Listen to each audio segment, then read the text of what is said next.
Hello and welcome to Ashock the Fourth Wall!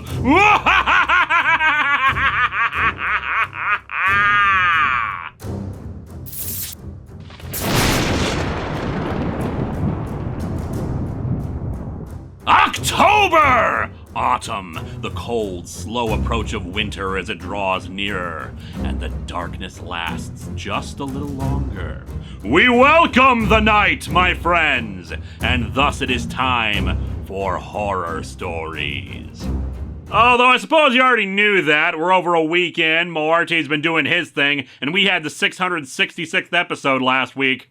Believe it or not, it is getting harder and harder to find horror franchises to cover during October. The thing is, I like my policy of looking at the same franchise for 3 years in a row and then moving on. But there are only so many popular franchises that have made enough comics for me to look at over multiple years. Hell, we're kind of cheating with this one already because one of the episodes of the month is going over to Late Night Double Feature instead. It's just I'm restricting them to talking about the same franchise, so we've got, like, brand synergy and crap like that.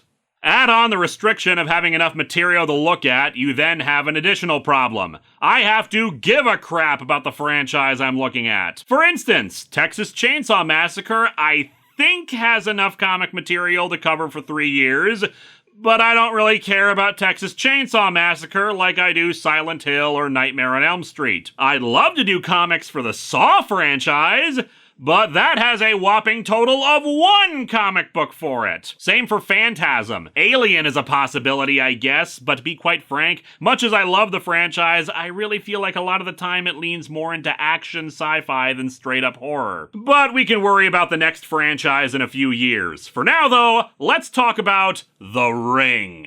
For those of you who have somehow never heard of it before, The Ring is about a haunted videotape, most of the time. Long story short, you watch this tape, which has a weird set of images on it, and 7 days later, a girl featured on the tape comes out of the TV and kills you. There are some other details to it, but those details vary depending on which movie you watch, especially since newer movies in the franchise tend to disregard the VHS tape aspect of it and go for, like, an evil YouTube video or something, which just feels dumber to me, and consequently is ironic, because one of the reasons why I got into this franchise was because it's the modern horror movie. Now, by modern, I mean its plot can only be told in the modern day. Admittedly, that thought occurred back when I first heard about it in the early 2000s when VHS tapes were still pretty prevalent, but you get what I mean. The Ring is about a cursed videotape. You can't tell this story in feudal Japan or in the 1950s or something without radically changing the medium by which the ghost kills you,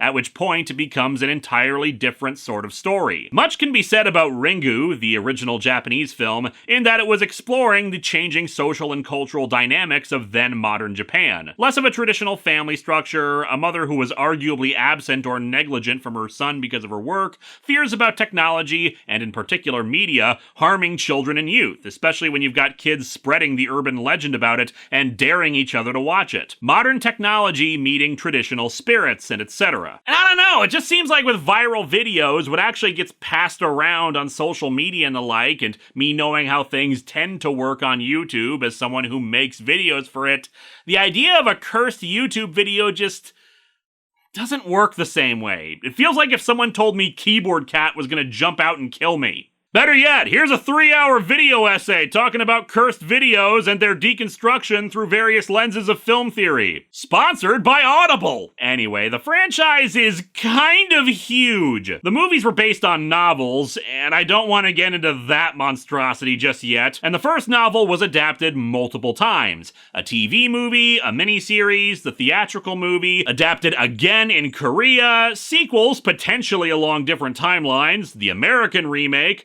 a video game based on the novels, which makes it incredibly confusing and terrible. It's a lot! We're looking at a manga today that's an adaptation of Ringu, the first theatrical film, which is why I'm not giving away a lot of details of the story beyond the cursed tape. However, there was another manga adaptation in 1996 of the original novel that's apparently pretty faithful, but as far as I can tell, it was never translated, and I can't find much, if any, information on it. Same for a few other Ring manga that never left Japan. And while normally I actively avoid reviewing manga outside of Patreon-sponsored episodes, there isn't really any choice in the matter. Even with the remake and its sequels, this isn't an American franchise, and there isn't an American comic for it. So let's dig into The Ring, Volume 1, and see how they adapted the movie that really got the franchise going.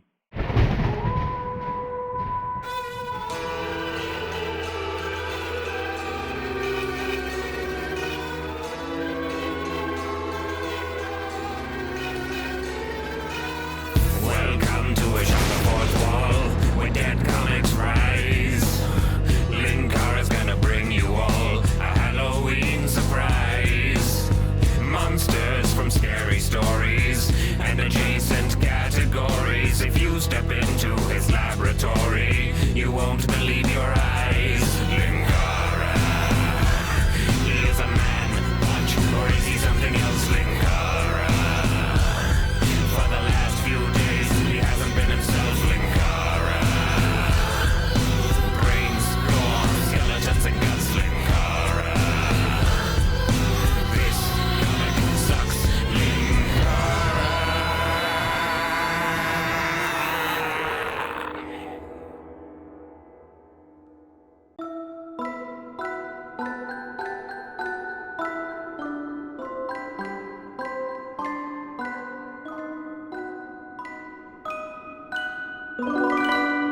Normally wouldn't look at a cover for a manga, but this one's just kinda weird. This image of an eye with Sada in kanji on it is straight from the cursed tape, but I guess they decided they wanted the image to emulate how it would look on a TV, except instead of looking like that, it comes across like they used a low-resolution JPEG for the cover that's got a lot of artifacting on it. Also, the title has a period at the end of it for some reason. No doubt to distinguish it from the knockoff, The Ring semicolon. We open on September 5th in the home of a teenage girl, Tomoko, where she's talking to her friend Masami. Hey Tomoko, do you know about the cursed video? I mean, I think everybody does.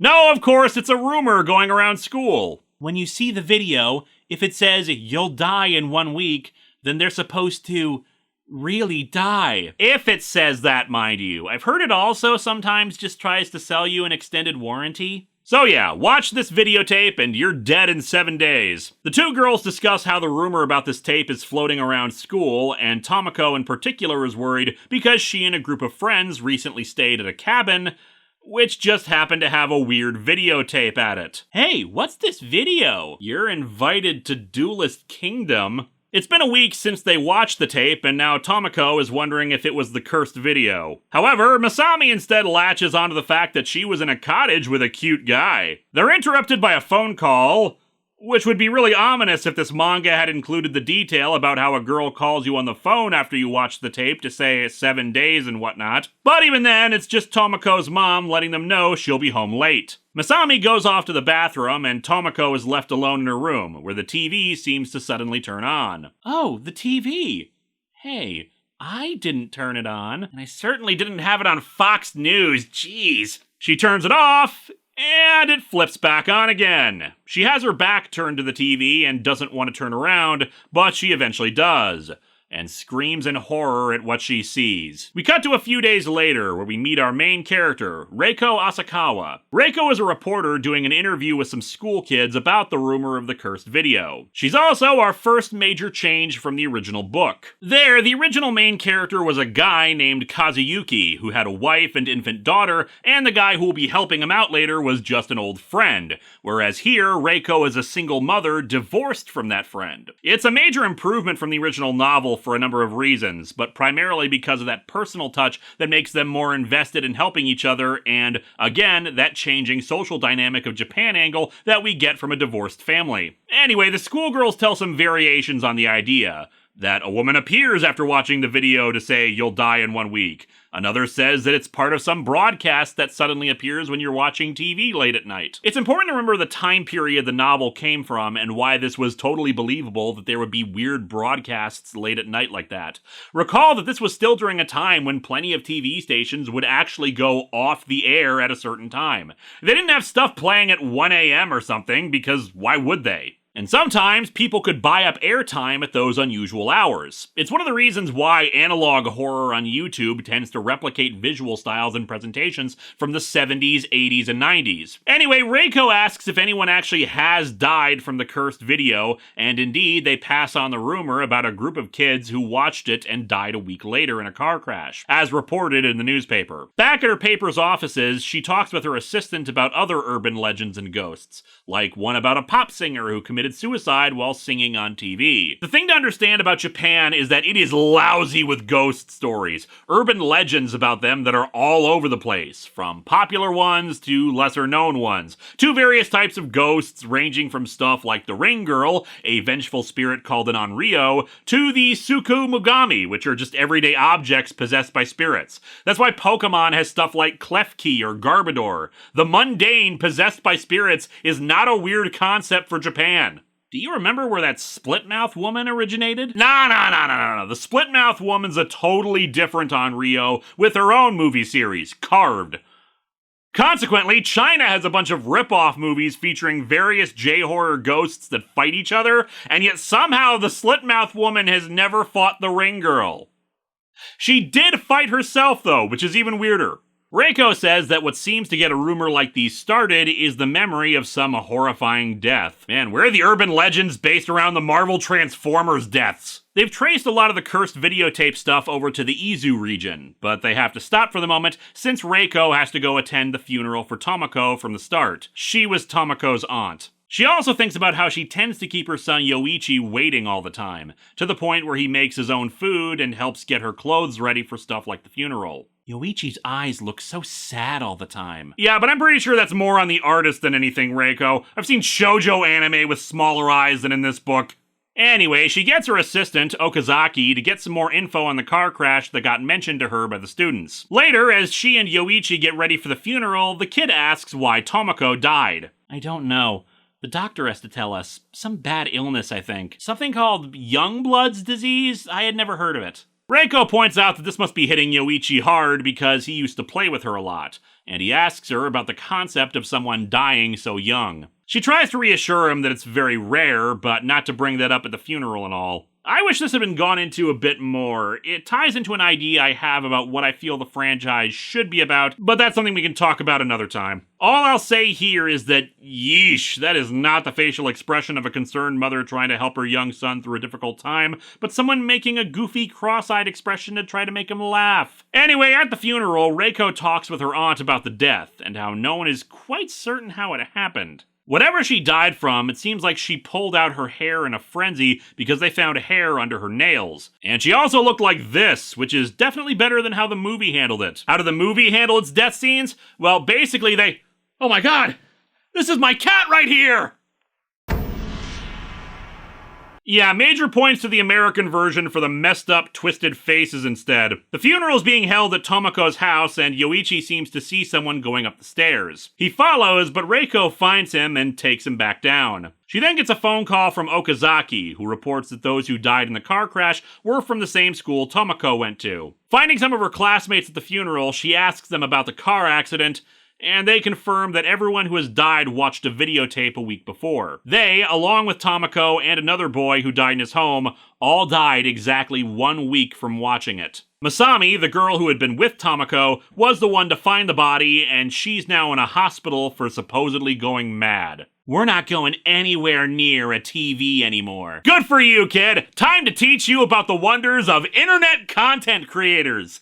A few days later, Reiko visits her sister to see how she's holding up after Tomoko's death and ends up in her room. There she finds a receipt for some photos that were getting developed. We also get a flashback to what happened when the sister got home, finding Masami giggling insanely and crying and drooling, And Tomoko apparently stuffed in a closet, making the expression we saw in better detail. Points to the artist on this. Her fingers pressed against her cheek holding the hair actually give the impression that those are claw marks on her own face. It's nicely freaky. Later, Reiko gets the photos from the development center and indeed sees that they're dated a week before her death. There are even some photos of the resort they were staying at and where it is, once more in the Izu area. However, what's weirder is that the last photo is incredibly blurry, unnaturally so, but it's only the faces that are distorted. It turns out to be just an unrelated ghost revolving around their disposable camera. The next day, Reiko informs Yoichi she'll be home late again, a fact that he has no reaction to, save for mentioning that everyone's been telling him that Tomoko died from the cursed video. She yells at him not to say such a thing again, and it's unclear if it's because she's starting to believe in it, or just that it's probably not a good thing to mention around his aunt. So I heard your daughter died from watching a VHS tape. What's that about? Reiko heads out to the resort, using the photographs to cross-reference not only the place itself, but which cabin she and her friends stayed in. She rents it to use, but can't find a videotape in the cabin itself. Wonder what those kids did here. How could they all die after a fun trip? People only die when your vacation sucks! She checks in with the manager's office to ask about the four. While the guy running it checks his records, she looks over and spots a bunch of videotapes for rent, and she notices a single unlabeled one on the shelf. That video! What's that video? Huh? Oh, that's, Song of the South. You don't want to watch that. There's a reason Disney ain't re-releasing it anytime soon. This? Oh, a visitor left it here. Can I borrow it? I would like to see it! Sure, of course. Gonna need to see some ID, though. You would not believe what we had to clean up after they were done filming it. Back at the cabin, she stares at the tape. Is this the cursed video? Oh god, what are those two girls doing with that cup? It can't be. People can't die by just watching a video. Spoken like someone who's never had to watch Freddy Got Fingered. And thus she puts in the tape and hits play. Voting for your local, state, and federal representative lets you choose who's on your side in all the issues we face today. Anyway, the Ring tape, in most of its incarnations, is a set of surreal, oftentimes disturbing images, with the first American version probably the best and with the most extreme visuals. I'm just going to describe the series of images that the manga provides in order. First is the view from the bottom of a well looking up, a man overhead and looking down. Then a woman brushing her hair in a mirror, then turning to see a little girl behind her, a slowly zooming in shot of a volcano, a group of people crawling on the ground, a man with a towel over his head pointing to something off screen, an old man or woman who's definitely suffering from Youngblood's disease, speaking in untranslated Japanese characters, we'll talk about a bit later as the story discusses it. Then there's a close-up of someone's eye with the kanji character Sada in it, then a shot of a stone well in a forest, and finally, instructions! The person who sees this will die 1 week later at this time of the day. Note, this will be adjusted for daylight savings time. If you don't want to die, and the tape ends. It's gonna turn out this is actually like a Nigerian email scam, and the way not to die is to send $20 to an address that got cut off. The film cut that part of the tape, and rightfully so. It's something I'll get into later, but needless to say, having the tape explain how to survive at the end, even if the actual instructions are gone, just raises a whole crap ton of questions that the series never answers. Is that it? Ugh, 1 star, not worth the rental. I wonder if I could still exchange it for Friday the 13th or something. You may be surprised to learn that probably the most iconic image of the American film, the light seeping through the well's lid, is not actually part of the original movie. And as a result, some of you may be wondering, well, wait, why is this called The Ring if the titular ring is not part of the film? The title actually refers to a few different things. For one, how in the novel, the cursed tape created a ring-shaped virus that killed people, but more importantly, the spreading of the curse by it getting shown more, thus creating an ever larger circle of people affected by it. A ring. Mind you, that's a little head-tilting, since it suggests that it would eventually swing back around to the first person who watched it, but the line doesn't really have the same ring to it. Reiko suddenly notices that the window is open and a cold breeze hits her. She ejects the tape and makes note of the time, 7:08 p.m. She starts freaking out a bit since she realizes that the 4 people who watched this tape before definitely died, and so she has 1 week to solve this and maybe save her life. Also, when she looks in a mirror, she spots the vague silhouette of a girl with long black hair behind her. Though, of course, there's nothing there when she looks, instead opting to get the hell out of there. Also, the manga version doesn't have the phone call where the girl says 7 days on it. Yeah, interestingly, the phone call thing isn't actually really a thing on the Japanese side either. It crops up on occasion, like in the original film, but what's more, the phone call only happens if you watch the tape at the cabin, not if you watch it anywhere else. I guess the reception really sucks in the well. I suppose since this version of the tape has the message at the end, there isn't really a need for the phone call, but it's just one more thing where the adaptation process of this franchise has changed an iconic element so much over the years. Anyway, yeah, Reiko heads home, berating herself for watching it and wondering what this will mean for her son. With no one else to turn to, she calls up her ex-husband, Ryuji, to get his input on it, with the addition of our 7-day countdown beginning on Tuesday, September 14th. There's a brief moment as Ryuji comes over where he and his son exchange looks in the rain, but no dialogue. It's again part of that whole commentary on changing family dynamics. The manga has the addition of Yoichi even seeming to be surprised by him and acknowledging that it's his dad, whereas in the movie, the two just look at each other before going their separate ways. Yoichi showing no emotion at this. Also, this is a dumb thing with me, but the artist for the manga, Misao Inagaki, seems to be drawing a lot of faces similarly in this, so Ryuji doesn't look that different from Reiko. Not helped by the fact that in the movie, he had a beard, and here he looks like a pretty boy ready to pose for a magazine. Ryuji's a professor at a local university, and the two have been divorced for 3 years now. Reiko outlines all this for him, and he just seems amused by the whole concept, wanting to see it for himself. You're exaggerating. How about getting an exorcism done? Hey, good idea! You know, I think one of the films actually did try that. How'd that go?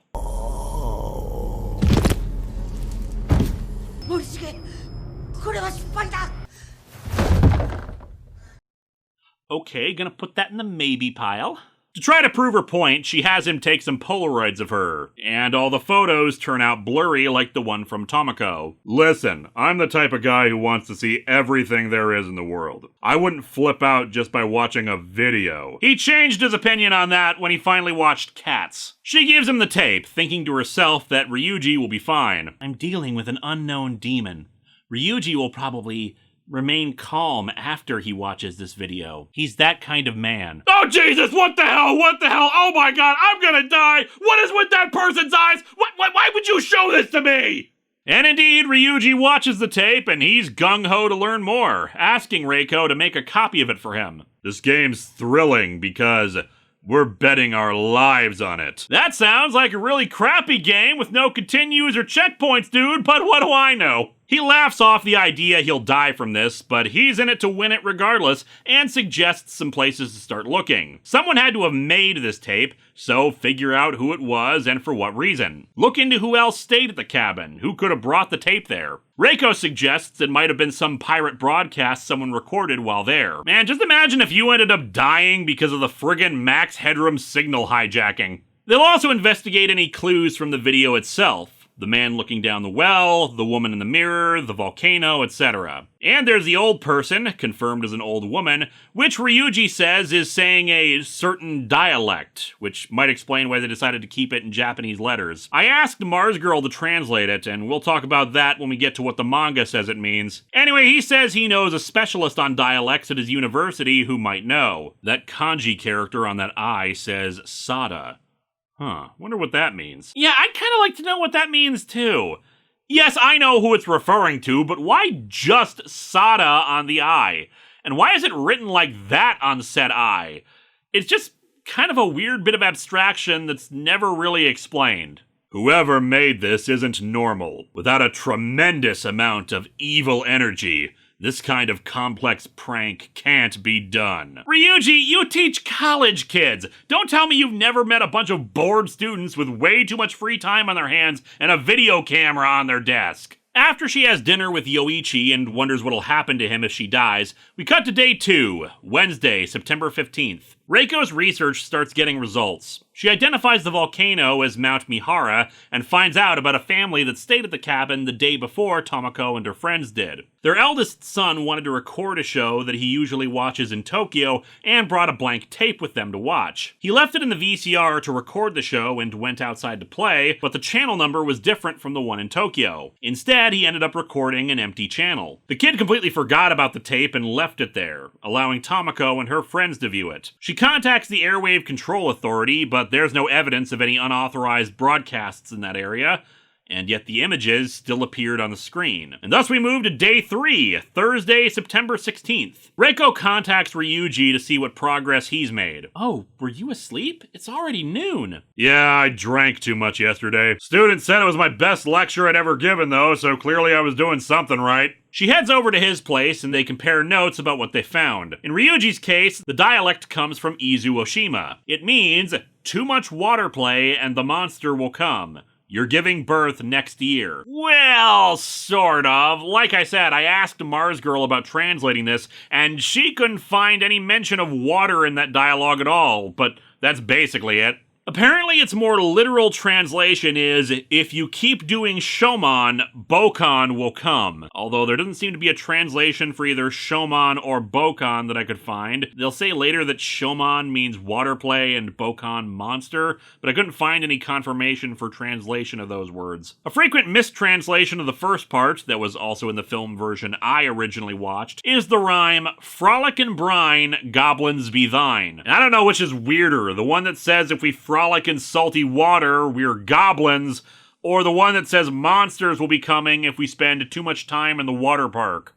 Translation is hard, is what I'm saying. And it turns out that's all Ryuji has done. Reiko is panicking since she only has 4 days left, but that's tabled as one of Ryuji's students, Mai, comes in. It isn't stated openly in the movie or manga, but it's heavily implied that Ryuji's having an affair with his own student here. Mai is a major player in the sequel, both sequels anyway, but for now this is just used to play on the awkwardness of the two's relationship, what with them being exes. Reiko returns home to find Yoichi has scattered a bunch of his toys all over the floor. She yells at him for not eating his food and orders him to clean up. It's clear she's not really angry at him, she's just falling apart because of the situation, both because of her fear for her own death, but of what'll happen to him if she dies. Mind you, the situation is made worse that very night. Reiko wakes up to feel like she's tied down in her own bed, and looks over to see the bloody ghost of Tomoko standing nearby. She gets up as if it was a dream and goes to look for Yoichi,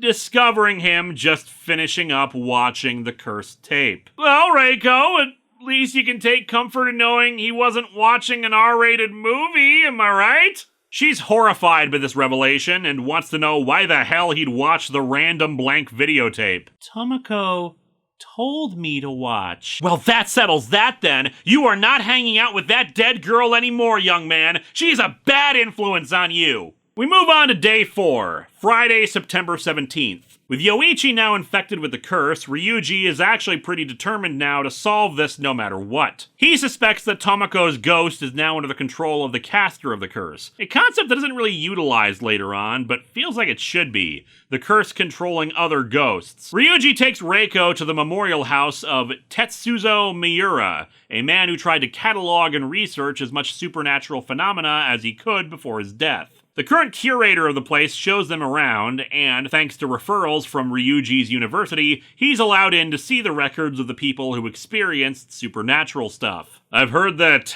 Dr. Miura kept a list of every superhuman in Japan, and left it here. Who knew The Ring was a prequel to One Punch Man? The problem is, this was the late 90s, before we had really started to digitize everything, and well, the case files aren't really organized. They're at least in binders, so it's not like a huge pile in the middle of the room, but it's thousands of files, so Ryuji and Reiko have to search through it all by hand. Ryuji realized that if the images on the tape weren't broadcast through technological means, it means someone broadcast them through superhuman means. And that kind of power is not something that would go unnoticed. So this is their best bet for finding someone with that kind of ability. Fun fact, one other aspect of the tape that only really carried over into the first adaptation, the TV movie Ring Kanzenban, is that there would be brief flashes of black on the tape, and that was actually blinking.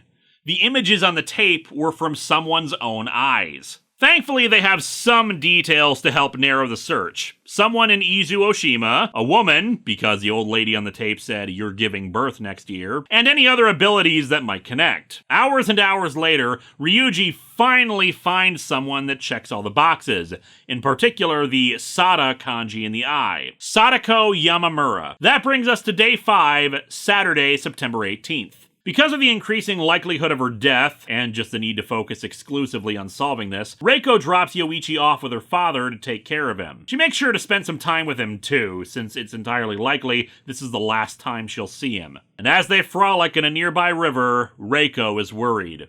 Too much water play, and the monster will come. Oh my god! Her father is the ring girl! Reiko and Ryuji take a boat out to Izu Oshima, which is a real-life island in southern Japan, and of course, the home of Mount Mihara. Another fun fact, Mount Mihara is also the spot where they trap Godzilla in Godzilla 1985.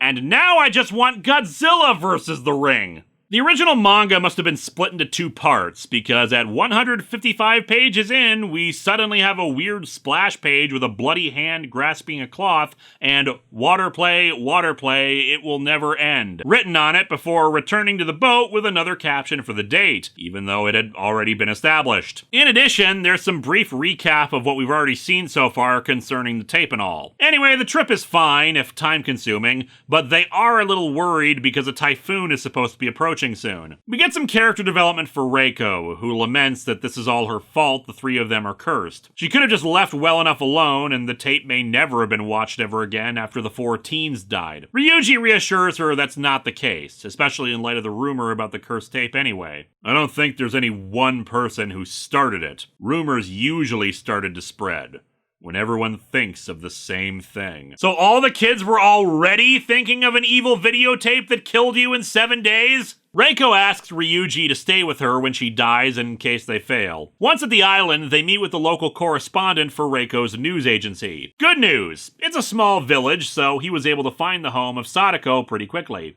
Bad news! She doesn't live on the island anymore. The correspondent has some interesting history concerning Sadako to share. Her mother also was a superhuman, which is just a weird translation thing that they keep doing in this manga. What they mean is that both Sadako and her mother had psychic powers. Sadako's mother, Shizuko, had an affair with a psychology professor named Heihachiro Ikuma. Ikuma already had a wife and family, so they never got together officially, but Sadako was the result of their union. For 5 years, Shizuko was able to correctly predict Mount Mihara's eruptions, and she became something of a local celebrity. Dr. Ikuma tried to hold a demonstration of her psychic abilities to a huge crowd of journalists, but for whatever reason, they just started shouting that she was a fraud and a liar. It ruined Shizuko's life, and she committed suicide, throwing herself into Mount Mihara at the age of 31. Okay, I should get this out of the way now, just because of how things will go moving forward.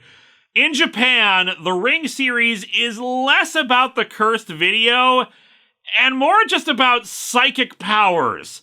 The cursed video and ghosts certainly play a big part, but the psychic power stuff is really the thing that seems to interest the series' filmmakers. Half the main characters in this franchise either have psychic powers or know people with psychic powers. Concerns that children with psychic powers will end up becoming the next Sadako is a recurring motif, even though there were very unique circumstances that resulted in Sadako's curse. The failed psychic demonstration gets called back to again and again and again, as if that was the inciting incident for everything, and not what happened to her later that got the curse going. It's almost like a nature versus nurture debate. Everyone acts like Sadako was inherently malevolent, hence the, oh no, another Sadako! When no, it's that she had a lot of power, but a crappy life that ended in tragedy. Even Sadako 3D called this out. お前と私は同じ。あなたは人を殺すために力を使う。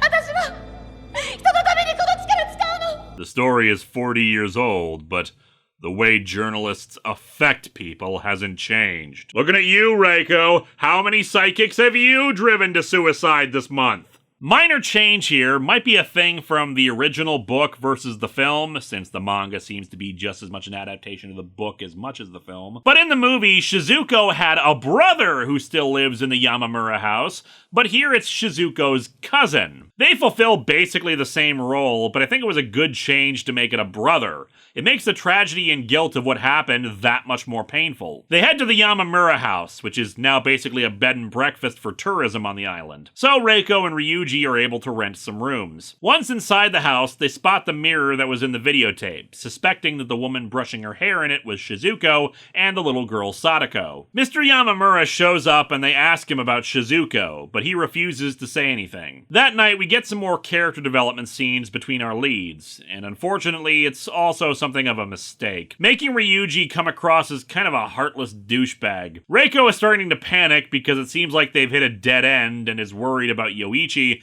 but Ryuji's just all, just eat some food, I'm sure our son is fine. And then he puts his hand on her shoulder and she's just like, yeah, you're right, I shouldn't complain all the time. You and your partner are dying from a haunted videotape! I think you've got some room to complain when your partner in this doesn't seem to give a crap! Mr. Yamamura's wife shows up to give them a photo of Shizuko and Dr. Akuma, also saying that if they want to try to talk to Mr. Yamamura again, he takes walks on the beach every morning. We also get a little scare as Ryuji seems to spot the bleeding ghost of Tomoko like Reiko had before, but it goes away quickly. Ooh, I am the ghost of not being an asshole. Ooh. We're on to day 6, Sunday, September 19th. Ryuji goes to talk to Mr. Yamamura, finally getting him to talk about Shizuko. He admits that he exploited her psychic powers, saw them as a way for him to get money. He even was the one who introduced Shizuko and Dr. Akuma. He goes into more detail about the psychic demonstration. A representative would write a word on a piece of paper, put the paper in a box, and Shizuko would have to write what was on that paper without looking at it. I see the word boner. They repeated it over and over, but one of the reporters out of nowhere yelled out that the whole thing was a scam, not really having any evidence to back that up, and the other reporters joined in. However, the same reporter started choking to death, blood even seeping out of his mouth and nose. Monster! She killed him! Well, on the plus side, at least they don't think you're a fraud anymore. However, we soon see it revealed that it was Sadako who killed the guy, not Shizuko. Sadako's scary! She had a power that went beyond her mother's!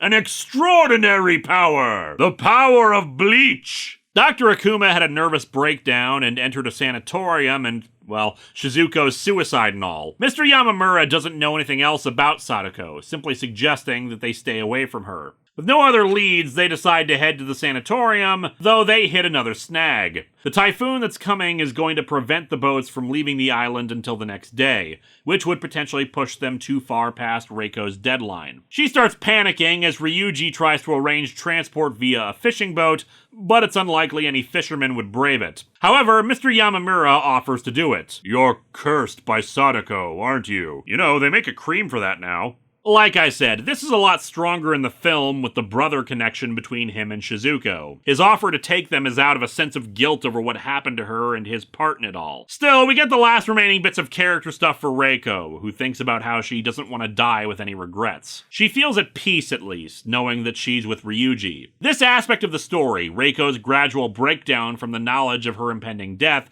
is one of the reasons why the original is probably the best movie in the franchise. Sure, with horror, we always want the scares and the spooks and etc., but having a great arc and character connection to our leads is what elevates a story from being good to being great. And thus we reach day 7. Monday, September 20th. Reiko had called Okazaki ahead of time and had him look into the history of the resort, and they discover that the sanatorium where Dr. Akuma was sent, the resort is built right on top of where it used to be. The cabin where they watch the tape right on top of an area that used to have trees and bushes. They find the name of a doctor who worked at the sanatorium, just the one I guess, Jotaro Nagao, and discover he's still practicing medicine in a nearby hospital. And this is a bit that was not adapted for Ringu, and thank God for that.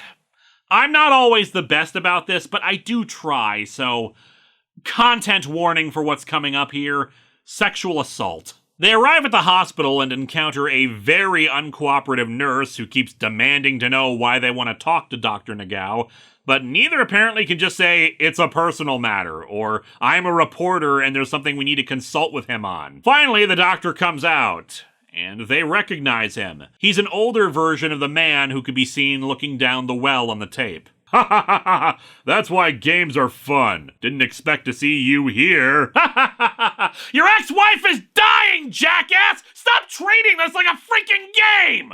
They ask him about Sadako and what happened at the sanatorium 30 years ago, and he's shocked that they would know anything about it. They promise not to reveal anything they learned from him, but they need to know about Sadako, so he tells his story. He was Akuma's doctor at the sanatorium, and it seems Akuma himself wasn't too keen on Sadako anymore, begging him to kill her. When he finally met Sadako, he was struck by how beautiful she was, leading her over to a well to supposedly talk about her father's condition. Instead, he grabbed her and tried to rape her. After biting his shoulder, she telepathically screamed that she'd kill him and, recalling what Akuma said, strangles her. He then proceeded to dump her body in the well. In the films, this was changed so that Akuma himself murdered her out of fear of her power. In the novel, this whole thing was actually much worse. For reasons unclear to me, but possibly to give Sadako an otherworldly quality to her, Sadako was actually intersex. Nagao still assaulted her, but also murdered her upon discovering that fact, adding a new layer of uncomfortableness to this whole mess. Oh, but it gets worse, since the novel actually downplayed the supernatural elements in all this. Nagao was infected with smallpox, which he transferred to Sadako, and the thing that kills people is actually what is referred to as the Ring virus, which is the smallpox virus mutated by her psychic powers and transferred via videotape. The Ring novel is often not described as horror, but rather medical thriller. Because, you know, how else would you describe a story where people die because of psychically mutated smallpox on VHS tapes? Why do I like this franchise again? Oh, yeah, because most of the movies did away with this nonsense. Anywho, they realize that the location of the well is where the resort cabin is now. And I guess Nagao is just gonna get away with the murder because he's out of this franchise now. Thanks for the inclusion of that part, manga. Ugh. But yeah, Ryuji starts buying supplies to dig up the well while having Reiko make one last phone call to Yoichi in case this fails. Afterwards, they head to the resort, apparently not in any rush or anything because they stop at a friggin' family restaurant to eat. Guys, it's Reiko's last day! Pick up some drive-thru McDonald's and get a move on! The plan is to find Sadako's dead body to put her soul to rest. It's the only thing they can do at this point. They arrive at the cabin with 4 hours to spare, locating the covered well inside of some trestles at the base of it. They push the lid open and see there's water still inside of the well. Ryuji plans to go down into it. Ryuji intends to go down this well. He'll dip himself in that black water, and will try to get the bones. Oh no, it'll drive him mad. Okay, I'm starting to see why you two got divorced, but at this point, you should know very well that nothing phases this man. Ryuji ties a rope around himself and climbs down, spotting on the walls of it scratch marks and detached fingernails. Sadako wasn't dead when she was thrown down the well, and she tried to climb back up, unsuccessfully. As she waited for her own death, she cast her deep-seated grudge against the wall of the well. And that's why there's a videotape that kills people. Yeah, let's finally talk about this. The franchise never really does a good job of explaining where the hell the tape came from. Sure, we have that little kid making the recording and leaving the tape behind, and some adaptations don't even explain that far. But why did this suddenly happen now and in this form? See, like, I get the idea of the psychic broadcast being picked up on some random channel, but does that mean the psychic energy has just been sitting there for however many years? And fair enough, one theory about ghosts is that they're the psychic remnants of the dead in a location, but that would mean that the the creation of the tape was purely accidental. Except in this case and several other versions, it can't be done on accident because she left a frickin' instruction manual at the end for how to not die! But even in the versions where those instructions aren't at the end, however, this whole thing is still tied to Sadako's ghost, which lashes out at people who watch the tape. And why the hell would she do that if this whole thing was accidental? Picking up ghostly visions is one thing, but this was clearly deliberate on her part. And continues to be deliberate on her part, because she has manipulated a little kid to watch the tape, so he'll be cursed too. And if she does have the power to reach out and either attack or manipulate people who haven't watched the tape yet, why use a tape at all? Hell, the second movie explains that she was in the well for a long time, and she's from before VHS was even a thing. Even if we allowed her to know what it was and why she picked that medium above any other, like a cursed book or something, why this set of images in particular? Why is she leaving clues to her identity? Hell, some of those aren't even for her own identity, but her mother's. If it was an accident, fine, the images are not meant to be anything in particular, but if she's deliberately making the tape, then the clues about her mother's identity are the most prevalent details. But why leave random images and clues if you're just gonna have words written at the end explaining something else? Why not just write out, "You assholes publicly embarrassed my mom and ruined her life, so now you die in 7 days"? It just raises too many questions. Now, don't take my pedantic nitpicking to heart. This franchise is great, and the original Ringu is great. I freely admit that this is thinking way too hard about this, and it doesn't detract from the story at all. It's just something that makes me tilt my head because the thing this franchise is known for is that it's the one about the haunted videotape. But the funny thing is, if you watch past the first movie, the haunted videotape is a pretty small part of the mythos. It'd be like if the Nightmare on Elm Street series was mostly known for Freddy's red and green sweater. Sure, it's certainly a part of it, but not really the point is all. In the end, the Ring series is a ghost story, and that's the important part. Not deciphering where the haunted ghost tape came from originally. Maybe she just had a coupon from Blockbuster one day that they said was expired, and this is how she chose her ultimate revenge after death. Anyway, Ryuji is in the well, but there's still so much water in it that he can't find any evidence of a body or bones. As such, he and Reiko lift the water out with a bucket. And it's a pretty labor-intensive process as it goes on for hours. By the time 6 o'clock rolls around, Reiko is exhausted and can't lift the bucket anymore. As Ryuji climbs back up, it seems like Reiko has accepted her fate, that doing this might not even save them, but he slaps her and says that they have to do this for Yoichi's sake and that it should do the trick. Look at the well. Remember what that old woman said. Too much water play, and the monster will come. Water play. That's right. Sadako is still playing in the water. In this muddy water. Yeah, she sure was playing in the well when she was scratching so hard at the walls that she lost her frickin' fingernails. But yeah, the theory is if they can find her remains, they can free her soul and end all this. So Reiko goes down and... oh wow, this is not a good panel. It makes the well look much smaller than it's supposed to be. It kind of looks like all Sadako had to do to get out was like jump a little bit and she'd be able to pull herself up. Reiko desperately searches the water when a hand grabs her. And up from the water... Jesus Christ! But yeah, that nightmare fuel out of the way, Reiko embraces the bones in tears as Ryuji happily shouts down that it's 7:10 p.m. They've passed the time limit, and Reiko's alive. Sometime later, the police are now in the area helping with the two and taking Sadako's remains away. Would have loved to have heard the explanation for this. You see, officer, my ex-wife believes that a videotape ghost was going to kill her, so we broke into private property, wrecked it, unsealed a well, and pulled out a skeleton. So it's all good now.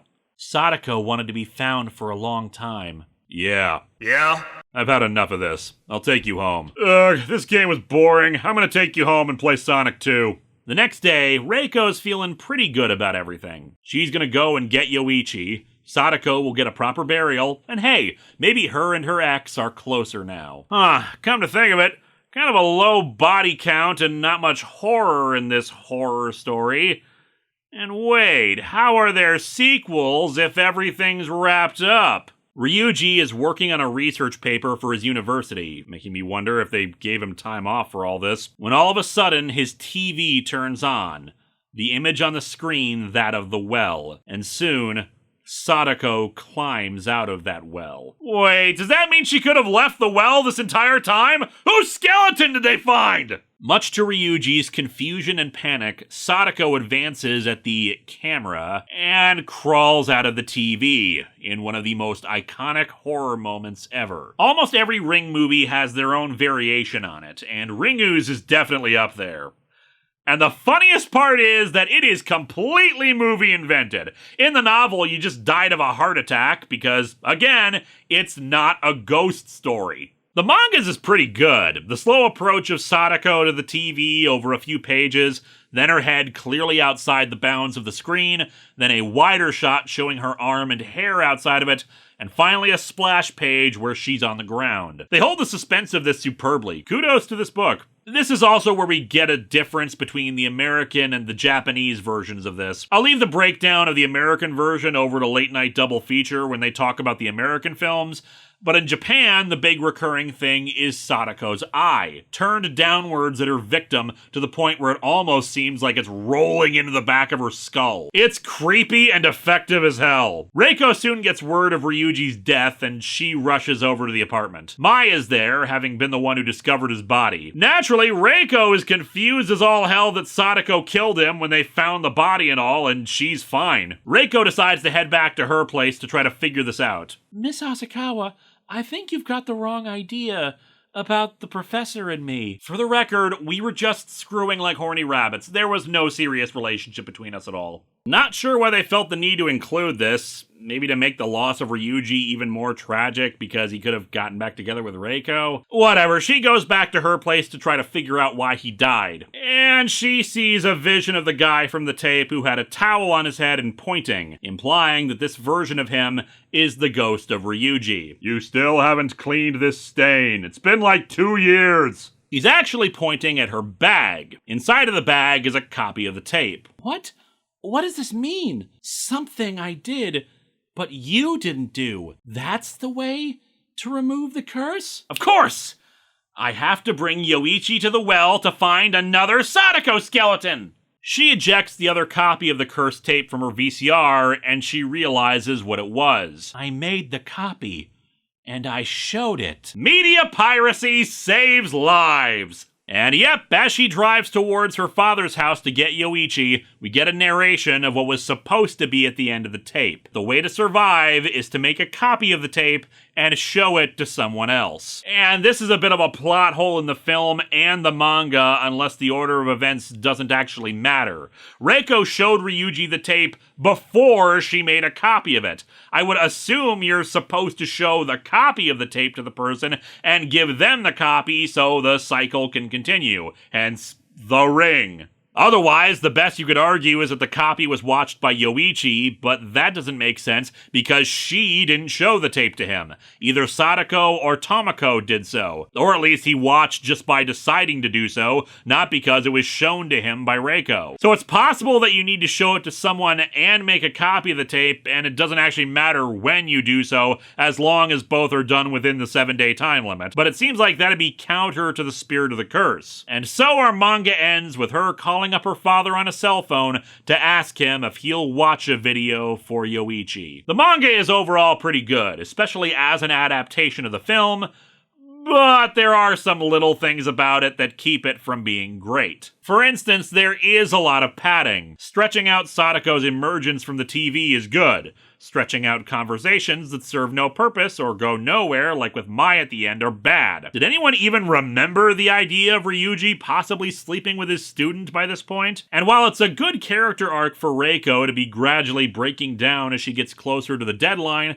it feels like for the latter half of the story, she kind of becomes useless as Ryuji is the one who is actually getting things done, while she's too busy being understandably worried about her and her son's lives. And there's just maybe one too many "I'm panicking about all this" scenes. On the artistic front, while the horror imagery is fairly effective, I'm not too fond of how Misao Inagaki draws people with two big heads and all seeming to have the same face, with often huge eyes. Just takes me out of the story a bit too much. There's also some minor kind of head-tilting translation stuff in this, like how I mentioned the superhumans descriptor that they use a lot, and as with many manga adaptations, everyone speaks in a quasi-formal way that makes the dialogue a little stilted at times. I'm also not too keen on adapting the book version of how Sadako ended up in the well, but we went over that already. Although interestingly, on the adaptation front, this version left out a minor thing that has actually ended up in more Ring movies than the videotape did.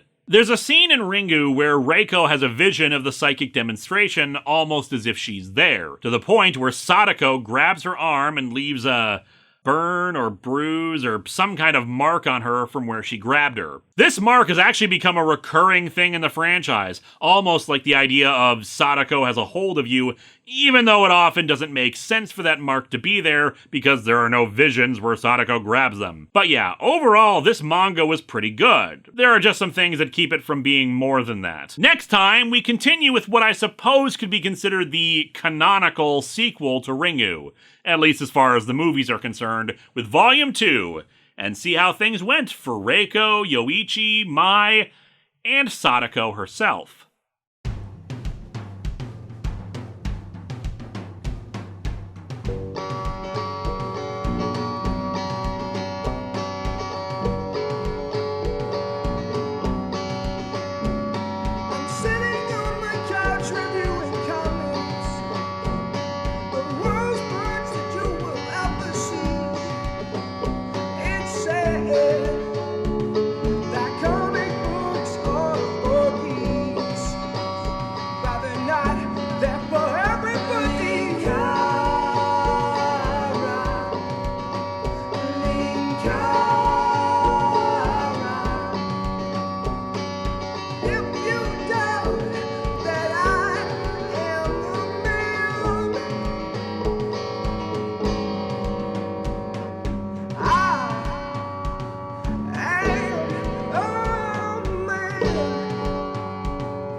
Hell, we're kind of cheating with this one already because one of the episodes of the month is going over to Late Night Double Feature instead.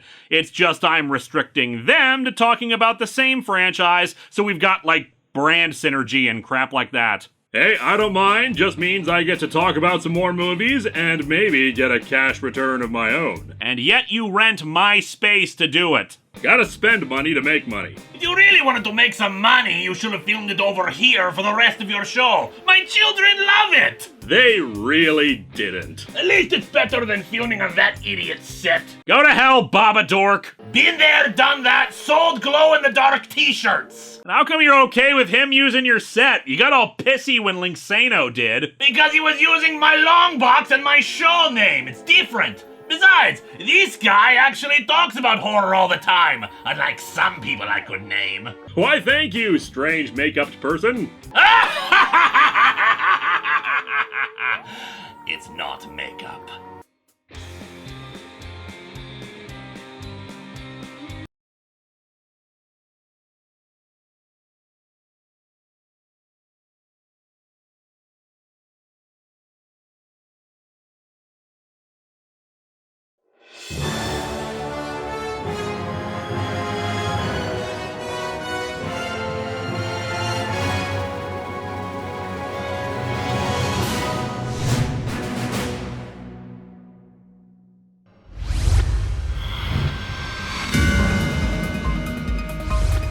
This is a special bulletin from the Contest of Champions. In a shocking upset, crowd favorite Pylo has been defeated. Pylo, who many had assumed would reach the final round and even claim victory, was defeated only minutes ago in its battle with serial killer Billy Tor. The battle, chosen by Pylo itself, was a staring contest between these otherwise unflappable opponents. . Seen here now is the crucial moment when Billy Tor claimed victory.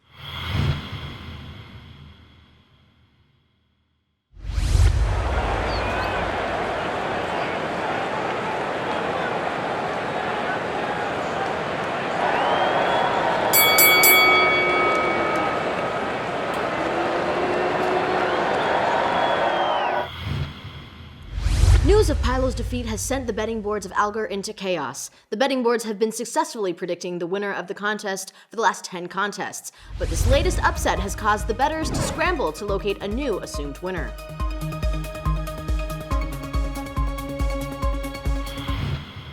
Early betting seems to indicate that the Bandit Chief, another multi-contest participant, is now the new favorite, but the bets are still being tabulated. Many of Pylo's fans have taken to flooding social media with comments suggesting that Pylo did not blink, but was merely adjusting its position. But the Temlins had ruled Billy Tor the victor. While neither Pylo nor Billy Tor wish to have a post-contest interview, Pylo has released a statement to this network. Life prevails over death, always returning.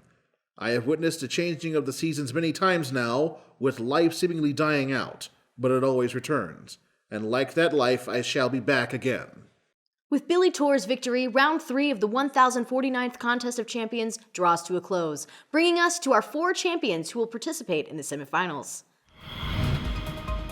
The Bandit Chief, Billy Tor, the Blue Knight of Titan, and Linkara. While Linkara has remained the underdog in the betting boards up until this point, his popularity has grown significantly, and is believed that even if he fails to reach the final round, his performance is guaranteed another invitation in the future. When we return from the break, our panel of experts will weigh in on whom they think among the final 4 will see claim the Infinity Gauntlet. But first, a word from Atomic Recharge. The 1049th Contest of Champions, brought to you by Atomic Recharge. You need the cool, refreshing electrical buildup of Atomic Recharge.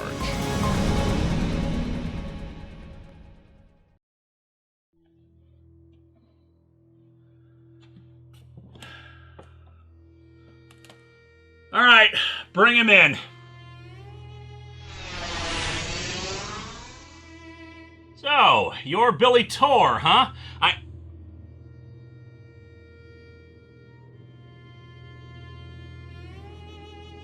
How are you doing that? There's nothing in your file about you being telepathic.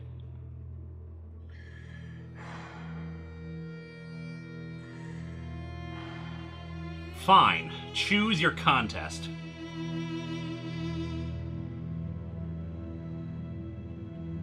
Incapacitate you? What does that mean? Okay, so you can't or won't fight anymore. What do you need to do to win? Somehow I get the feeling that you incapacitating me is going to hurt a lot more. Yes, you're absolutely right. It is my problem. But fine. Anything else? Dude, you're a slasher killer. I should be allowed to use anything I want to try to take you down, including Pyramid Head or the Ghosts. Fine, I agree. But then I get to use anything else I want in the arsenal of freedom to try to stop you.